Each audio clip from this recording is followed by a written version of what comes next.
Hello అండి, అందరికీ నమస్కారం. నా పేరు వచ్చేసి విజయశాంతి. మా ఊరు నూజివీడు. నూజివీడు అనగానే గుర్తుకొచ్చే విషయాలు నూజివీడు చిన్న రసాలు అంటేనే ప్రపంచం అంతా ఫేమస్. నూజివీడు చిన్న రసాలు వచ్చి ఇంకోటి జమీందారుల కుటుంబాలు ఇక్కడ చాలా బాగా పరిపాలించేవారు. ఈ అమ్మమ్మ గారి కాంటెస్ట్ గురించి విన్నప్పుడు నాకు చాలా సంతోషం వేసింది. ఎందుకంటే అమ్మమ్మ గారి ఇంట్లో వెళ్ళి మనం చేసిన అల్లర్లు కానీ, సంతోషాలు కానీ, ఆటపాటలు కానీ మళ్ళీ జ్ఞాపకం తెచ్చినందుకు ఈ కాంటెస్ట్ గురించి, ఈ కాంటెస్ట్ పెట్టిన వాళ్ళకి చాలా కృతజ్ఞతలు. మా అమ్మమ్మ గారి ఊరు వచ్చేసి బటిప్రోలు, అది తెనాలి దగ్గర ఉంటుంది. అక్కడ మాది అమ్మగారు ఊరు విజయవాడ. అక్కడ నుంచి మేము ఆ ఊరు వెళ్ళాలి అంటే ట్రైన్లో వెళ్ళేవాళ్ళం. ట్రైన్లో వెళ్ళేటప్పుడు కనిపించే పొలాలు కానీ, ఆ చుట్టుపక్కల వాతావరణాలు కానీ చూస్తూ వెళ్తుంటే మనమేమో అక్కడే ఉన్నట్టు, అవి ప్రయాణిస్తున్నట్టు అనిపించేవి. అసలు వాటిని అలా చూసుకుంటూ వెళ్తుంటే ఎంత ఆనందం వేసేదంటే మనసుకి చాలా ఆనందం వేసేది. సెలవులకి ఇప్పుడంటే మనం ఎవరో ఒకళ్ళము ఇద్దరం కలిపి వెళ్ళేవాళ్ళం. అలా కాకుండా అమ్మమ్మ గారింటి సెలవులకి వెళ్ళేటప్పుడు అక్క చెల్లెళ్ళం, అమ్మ వాళ్ళ అక్క చెల్లెళ్ళ పిల్లలు, మావయ్యోళ్ళ పిల్లలు అందరం కలిపి వెళ్ళేవాళ్ళం. అక్కడికి వెళ్ళినప్పుడు చేసే అల్లర్లు కానీ అస్సలు చెప్పాలంటే 4-5 నిమిషాలు మనకి చాలా తక్కువ. అక్కడికి వెళ్ళినప్పుడు మావయ్య అత్తయ్య కానీ, అమ్మమ్మ తాతయ్య వాళ్ళు కానీ మనల్ని ఎంత ఇదిగా చూసుకునేవారంటే ఎప్పుడు వస్తామో మనం అని ఎదురు చూస్తూ ఉండేవాళ్ళు అన్నమాట. అందరం కలిపి ఆడుకున్న ఆటలు అసలు 1-2 ఆటలు అంటే చెప్పచ్చు. అసలు ఆ ఆటల గురించి వివరించాలంటే చాలదు. ఇప్పుడు పిల్లలకి ఆటపాటల్లో కూడా పెద్ద టైం ఉండట్లేదు. అస్సలు గడిపే సందర్భం కూడా చాలా తక్కువైపోతుంది. మనం వేసవికాలం అనగానే అమ్మమ్మ వాళ్ళు పొలం నుంచి తాటి ముంజలు తెప్పించేవారు. అసలు ఆ తాటి ముంజలు అప్పటికప్పుడు ఒలిసి పెడుతూ తింటుంటే వచ్చే ఆనందం భలే వేసేది అన్నమాట.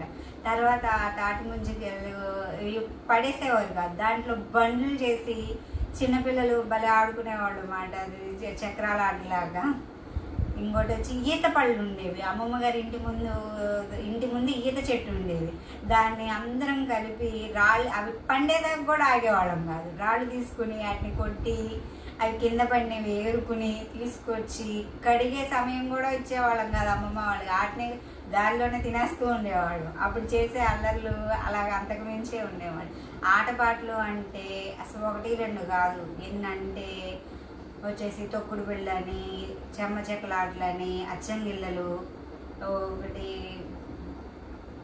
గోళీ బిళ్ళాట, 7 పెంకులాట, 6 అసలు ఇంక అంటుకునే ఆట, బొమ్మ ప్రాణం, అసలు ఇలా ఎన్ని ఆటలు అంటే అసలు చెప్పలేవు. ఇవి అవి అని ఎన్ని ఆటలు అనేది చెప్పలేము అసలు.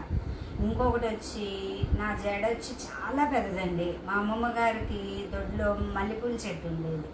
అసలు ఆ మల్లె మొక్కలన్నీ కోసి ఒక్కసారైనా పూల జడ వేసేవారు నాకు.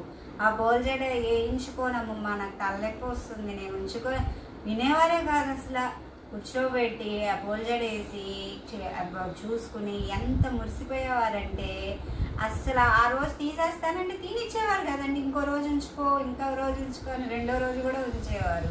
అస్సలు ఆ పూల జడలు వేయడం కానీ, వేరే వాళ్ళకి పూలతోనే ముడేసేవారు.